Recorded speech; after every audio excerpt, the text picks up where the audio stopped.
African कहावत है एक, when the drum beat changes the dance must also change, यानी जब ढोलक की थाप बदलने लगे तो नृत्य भी, नाच भी बदलना पड़ता है। साउथ एशिया के नक्शे पर इस वक्त ढोलक की थाप बदल रही है।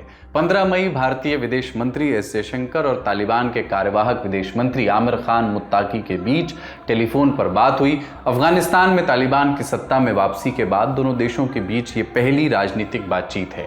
पिछली बार ऐसा 26 साल पहले हुआ था। साल 1999 में कंधार हाईजैक के वक्त तत्कालीन विदेश मंत्री जसवंत सिंह ने तालिबान के विदेश मंत्री वकील अहमद मुतवक्किल से बात की थी। उसके बाद तालिबान से कोई ताल्लुक नहीं रखा गया, लेकिन अब ये नीति बदलती हुई दिख रही है। भारत पहले ही कूटनीतिक दरवाजे खोल रहा था, लेकिन पाकिस्तान से तनाव के बीच इसमें और भी तेजी देखने को मिल रही है। तो आज के शो में हम जानेंगे विदेश मंत्री एस जयशंकर और आमिर खान मुत्ताकी के बीच क्या बात हुई, भारत अब तालिबान से बातचीत क्यों कर रहा है, तालिबान के लिए ये कितनी बड़ी कूटनीतिक जीत है और भारत को इससे क्या फायदा मिलेगा। नमस्ते, अपन है कुलदीप और आप देख रहे हैं लल्लन टॉप का अंतर्राष्ट्रीय प्रसंगों का बुलेटिन दुनियादारी। Brought to you by Bank of India, Candid and Sensodyne K.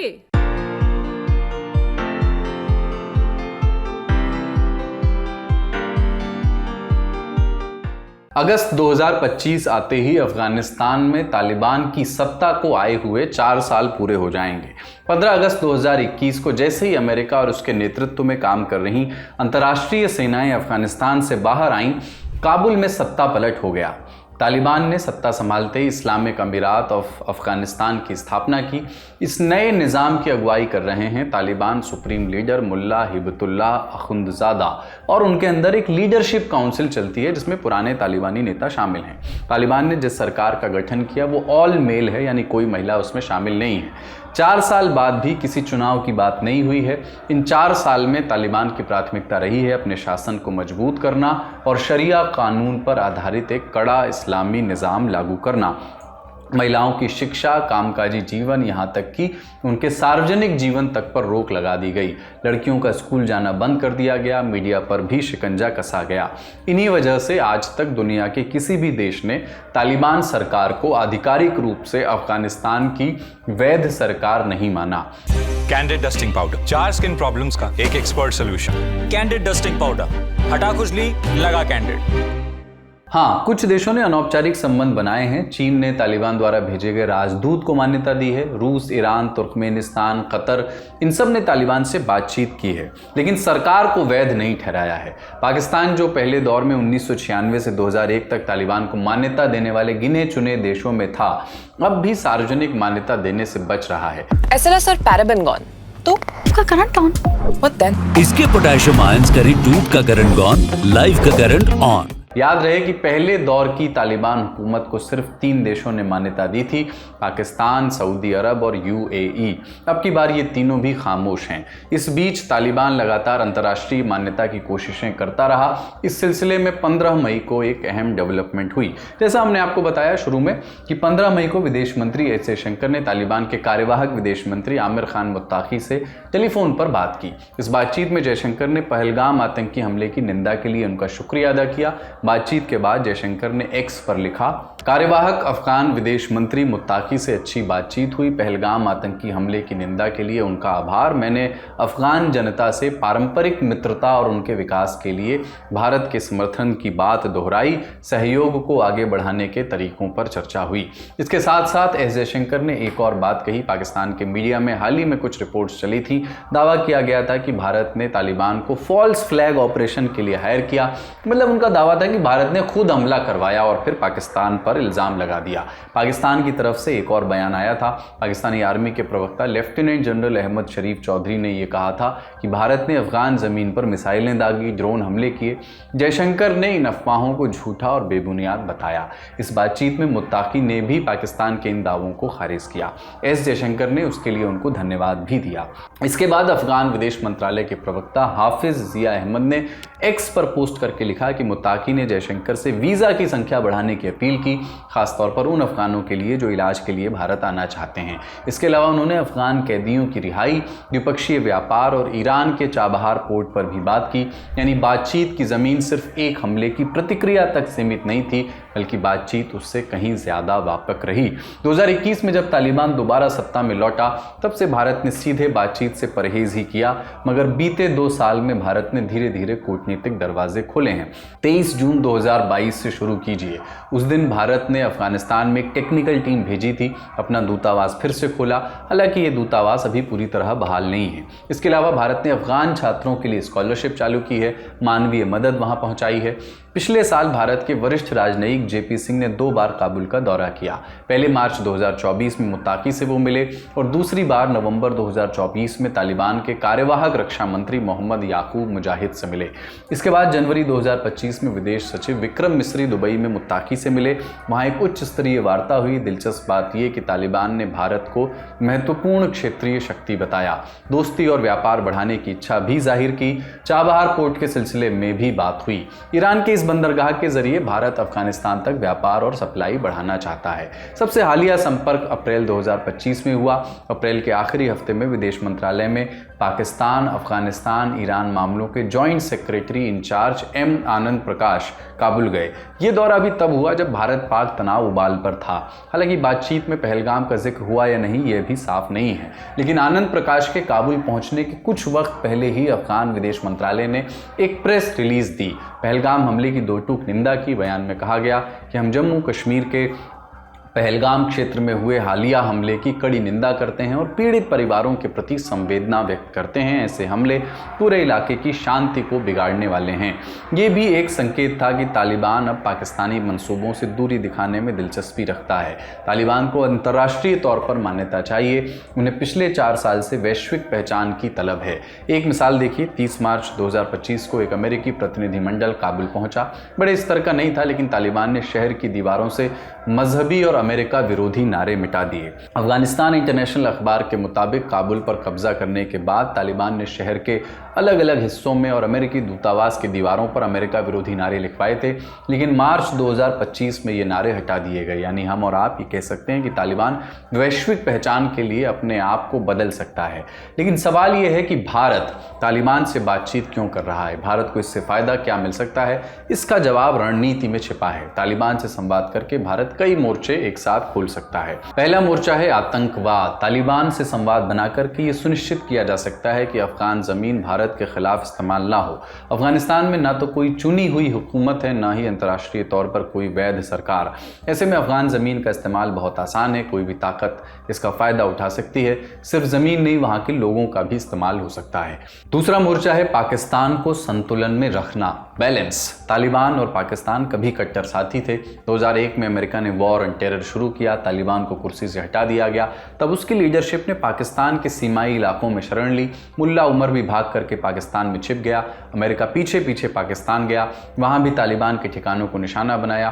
Pakistan में उन दिनों परवेज मुशर्रफ की सरकार हुआ करती थी, उसने अमेरिका की मदद की। हालांकि बैकडोर से पाकिस्तानी खुफिया एजेंसी तालिबान को भी बचा रही थी। फिर भी अमेरिका को दी जा रही मदद ने पाकिस्तान में मौजूद तालिबान समर्थकों और जिहादी गुटों को नाराज कर दिया। इन नाराज लोगों में एक बैतुल्लाह महसूद भी था। 2007 में बैतुल्लाह महसूद ने तहरीके तालिबान पाकिस्तान बनाया। मकसद पाकिस्तान में शरिया कानून लागू करना। हमले किए उसने, खून बहाया, बच्चों तक को नहीं बख्शा। 2014 में पेशावर के मिलिट्री स्कूल में 100 से ज़्यादा बच्चों को मार दिया। फिर पाकिस्तान सेना उतरी मैदान में, ऑपरेशन शुरू हुआ। टीटीपी बेहद कमज़ोर हो गया, लेकिन ख़त्म नहीं हुआ। फिर 2021 में अफगानिस्तान में तालिबान की वापसी हुई। पाकिस्तान ने ताली बजाई, खुश हुआ। पाकिस्तान के तत्कालीन प्रधानमंत्री इमरान खान ने कहा कि गुलामी की जंजीरें टूट गई हैं, लेकिन उन्हें इस बात का इल्म कहा था कि ये टूटी जंजीरें ही उनके लिए बेड़ियां बनने वाली हैं। 2021 के बाद तहरीक तालिबान पाकिस्तान यानी टीटीपी के हमले में बढ़ोतरी हुई। इन हमलों से परेशान पाकिस्तान बार बार अफगानिस्तान पर आरोप लगाता है कि तुम इनको पनाह दे रहे हो। तालिबान इसे खारिज करता है। पाकिस्तान ने यही आरोप लगाते हुए अफगानिस्तान में बमबारी तक कर दी। 23 और 24 दिसंबर 2024 को उसने अफगानिस्तान के पक्तिका प्रांत में हवाई हमला किया। दावा किया कि 70 आतंकी मार गिराए, लेकिन तालिबान ने कहा कि इस हमले में हमारे नागरिक मारे गए हैं। जवाब में अफगानिस्तान ने भी गोलीबारी की। ये लड़ाई तो जल्द खत्म हो गई, लेकिन इसके कूटनीतिक परिणाम तो होने ही थे। दोनों देशों में अब वैसे रिश्ते नहीं रहे। कूटनीतिक तौर पर भारत इस दूरी को अपने पक्ष में भुना सकता है। तीसरा और महत्वपूर्ण पहलू है चीन का। तालिबान के कब्जे के पहले अफगानिस्तान सरकार से भारत के घनिष्ठ संबंध थे, लेकिन 2021 के बाद कूटनीतिक संबंध खत्म हो गए। इस बीच चीन ने अफगानिस्तान में अपनी पकड़ मजबूत की। साल 2001 में तालिबान के संस्थापक मुल्ला उमर से मिलने चीन के राजदूत लू शिलिन पहुंच गए। चीन उस वक्त अपने शिनजियांग प्रांत में आतंकवादी हमलों से परेशान था। मुल्ला उमर ने चीन से वादा किया कि इसे रोका जाएगा। इसके कुछ महीनों बाद अमेरिका ने अफगानिस्तान पर चढ़ाई कर दी। तालिबान हट गया। अमेरिकी फौज अब चीन की सरहद पर थी। 2001 से 2010 तक चीन की तालिबान में कोई दिलचस्पी नहीं थी। 2010 के बाद हालात बदल गए। तालिबान फिर से गांव कस्बों में मजबूत हो रहा था। चीन ने पाकिस्तान के जरिए तालिबान से फिर से रिश्ता जोड़ा। 2021 जुलाई में चीनी विदेश मंत्री वांग यी ने तालिबान के नेताओं को अपने शहर तियानजिन बुलाया, उन्हें अफगानिस्तान का भविष्य बताया। अगस्त 2021 में तालिबान दोबारा सत्ता में आया। इसके बाद से फरवरी 2024 तक तालिबान ने दुनिया के 80 देशों से 1382 राजनयिक मीटिंग्स की। सबसे ज़्यादा 215 मीटिंग्स चीन के साथ ही हुई। तालिबान के कब्जे के बाद चीन ने $31 मिलियन की मदद भेजी। अफगान संपत्तियों को फ्रीज करने के खिलाफ आवाज़ उठाई। जनवरी 2024 में राष्ट्रपति शी जिनपिंग ने तालिबान के नए राजदूत के दस्तावेज कबूल कर लिए। सितंबर 2024 में चीन ने अफगानिस्तान के लिए अपना नया राजदूत भेजा। हालांकि तालिबान सरकार को अब भी आधिकारिक मान्यता नहीं दी गई, लेकिन कूटनीतिक दरवाज़ा खुल चुका था। अफगान धरती में खजाना है लिथियम का, तांबा, कोयला, सोना और रेयर अर्थ मेटल्स का भी। तालिबान की वापसी के बाद चीन ने यही दांव लगाया। सिर्फ खनिज ही नहीं, दोनों देशों में व्यापार भी बढ़ रहा है। दिसंबर 2024 में चीन ने अफगान प्रोडक्ट्स पर पूरी तरह ड्यूटी माफ कर दी। इस बीच भारत अफगानिस्तान से बिल्कुल दूर था, लेकिन अब भारत वही पुराना संतुलन फिर से बना सकता है ताकि चीन का प्रभाव एक तरफा ना हो। हमने इन सभी मोर्चों पर भारत के पक्ष को और बेहतर समझने के लिए ओपी जिंदल ग्लोबल यूनिवर्सिटी के सेंटर फॉर अफगानिस्तान स्टडीज़ में प्रोफेसर डॉक्टर राघव शर्मा से बात की। उनसे पूछा कि ये कितनी अहम डेवलपमेंट है, इससे भारत को क्या फ़ायदा हो सकता है। और दूसरी चीज़ ये है कि ये बातचीत होने से पहले एक बहुत इंटरेस्टिंग डेवलपमेंट हुई थी। दिलचस्प डेवलपमेंट ये थी कि तालिबान के जो डेप्यूटी मिनिस्टर ऑफ इंटीरियर हैं इब्राहिम सद्र, वो दिल्ली में आए हुए थे, लेकिन इस विजिट की कोई ऑफिशियल तौर पे पुष्टि नहीं की गई है, तो ऑफिशियली ये विजिट एग्जिस्ट नहीं करती। इब्राहिम सद्र बहुत महत्वपूर्ण हैं आजकल की तालिबान डिस्पेंसेशन में। वो तालिबान की जब 1990s में हुकूमत थी तब भी वो काफ़ी महत्वपूर्ण थे। वो डेप्यूटी मिनिस्टर ऑफ डिफेंस का पोर्टफोलियो उनके पास था। जब तालिबान एक इंसर्जेंट मूवमेंट थी तो वो तालिबान के काफ़ी महत्वपूर्ण मिलिट्री कमांडर रहे। 2016 और 20 के बीच में मिलिट्री कमीशन भी उन्होंने अटेंड करी और उसके हेड थे। उनके ईरान से बहुत अच्छे ताल्लुकात बने हैं जब से तालिबान इंसर्जेंट मूवमेंट रही है, और वो एंटी पाकिस्तान भी रहे हैं। तो उस लिहाज से आउटरीच काफ़ी इम्पोर्टेंट है। और ये जो उनकी इब्राहिम सद्र जी की जो विज़िट है, अनऑफिशियल या सीक्रेट विज़िट कह लीजिए, इट वाज अ बिल्डअप। उससे एक बिल्डअप हुआ to ministerial level contact. Hindustan को ये फ़ायदा है कि एक direct channel of communication establish होता है तालिबान के साथ। टाइज जो हैं वो अपग्रेड, ये संकेत देते हैं कि हिंदुस्तान टाइज अपग्रेड करना चाहता है तालिबान के साथ। वो चीन और पाकिस्तान को नॉर्थ वेस्ट में, अपनी नॉर्थ वेस्ट नेबरहुड में फ्री रन नहीं देना चाहता, क्योंकि 90s में जब तालिबान पहली हुकूमत चला रहे थे तो हमारा उनके साथ कोई राब्ता नहीं था, और उसके चलते कांधार में जब हाईजैकिंग हुई हमें खासी मुश्किलात का सामना करना पड़ा। और पूरे जियोपॉलिटिकल हालात तेज़ी से जिस ओर से बदल रहे हैं, हिंदुस्तान नहीं चाहता कि तालिबान बिल्कुल पाकिस्तान के कब्जे में हो, बिल्कुल पूरी तरह उनकी इन्फ्लुएंस में हो। तो ये उस लिहाज से भी देखा जाना चाहिए। हमने डॉक्टर राघव शर्मा से यह भी पूछा कि तालिबान भारत से संपर्क क्यों बनाना चाहता है और क्या इस तरह संपर्क साध लेना तालिबान के लिए कूटनीतिक जीत है, क्योंकि भारत के विदेश मंत्री से ये फोन कॉल उनके लिए बड़ी वैधता का संकेत बन सकता है। अंतर्राष्ट्रीय रिकग्निशन जो है वो उसमें एक कड़ी है, केवल एक पहलू है। इसमें और बहुत सारी चीज़ें हैं। तालिबान जो इस मर्तबा हुकूमत में आए हैं वो पहले की तरह आइसोलेटेड नहीं है। पहले केवल 3 मुल्क जो हैं उनको रिकग्निशन देते थे, पाकिस्तान, यूनाइटेड अरब एमिरेट्स और सऊदी अरेबिया। हिंदुस्तान, रूस, ईरान, ये सब एंटी तालिबान अलायंस में थे, हरकत शमाल या नॉर्दर्न अलायंस भी कहा जाता है, उनको सपोर्ट किया करते थे। इस मर्तबा लेकिन अगर आप देखें तो रूस और ईरान पाकिस्तान और चीन के साथ मिलकर तालिबान का समर्थन कर रहे हैं। तो उस लिहाज से ये चेन सिचुएशन में this contact becomes very important, काफ़ी महत्वपूर्ण हो जाता है। तालिबान को दूसरा फ़ायदा ये है कि वो दर्शा सकते हैं अपने लोगों को कि हम पाकिस्तान के पिट्ठू नहीं हैं। इनको ना केवल अफगानिस्तान में लोग कहते हैं, पर दाइश या जिसे ISKP भी कहा जाता है, वो अपने काफ़ी जो प्रोपेगेंडा पीसेस हैं उनमें कहते हैं कि जो तालिबान हैं ये असल में ये ख्वारिज हैं, ये पिट्ठू हैं पाकिस्तान के, चीन के और अमेरिका के। तो ये दर्शाता है तालिबान के लिए बहुत महत्वपूर्ण है, क्योंकि वो दर्शा सकते हैं अपने लोगों को कि हम किसी के पिट्ठू नहीं हैं। हम भारत के साथ भी अपने संबंध बना सकते हैं, जानते हुए कि पाकिस्तान को ये बात बहुत रास नहीं आएगी। और तीसरा ये तालिबान के लिए इट्स अ स्टेप, ये कंसोलिडेट करता है their quest for international recognition, कि हमें अंतर्राष्ट्रीय रिकग्निशन मिले। उसकी तरफ एक और कदम है, लेकिन अंतर्राष्ट्रीय रिकग्निशन अभी मिलता हुआ दिखता नहीं है मुझे। वो अभी काफ़ी लंबा सफ़र है, और भारत डेफिनेटली पहला मुल्क नहीं होगा जो अंतर्राष्ट्रीय रिकग्निशन देगा तालिबान को। तालिबान की बात यहीं तक, अब तुर्की की बात करते हैं। भारत में अब इस वक्त व्यापार हो या टूरिज्म, हर स्तर पर तुर्की का बहिष्कार हो रहा है। बायकॉट तुर्की की मांग के बीच भारत सरकार ने तुर्की की ground handling service provider company Celebi aviation का सिक्योरिटी क्लियरेंस तत्काल प्रभाव से रद्द कर दिया है। ये कंपनी भारत के 9 प्रमुख एयरपोर्ट्स की हाई सिक्योरिटी से जुड़े कार्यों को संभालती है। हर साल लगभग 58,000 फ्लाइट्स का संचालन करती है। इन एयरपोर्ट्स में दिल्ली, मुंबई और चेन्नई जैसे एयरपोर्ट्स शामिल हैं।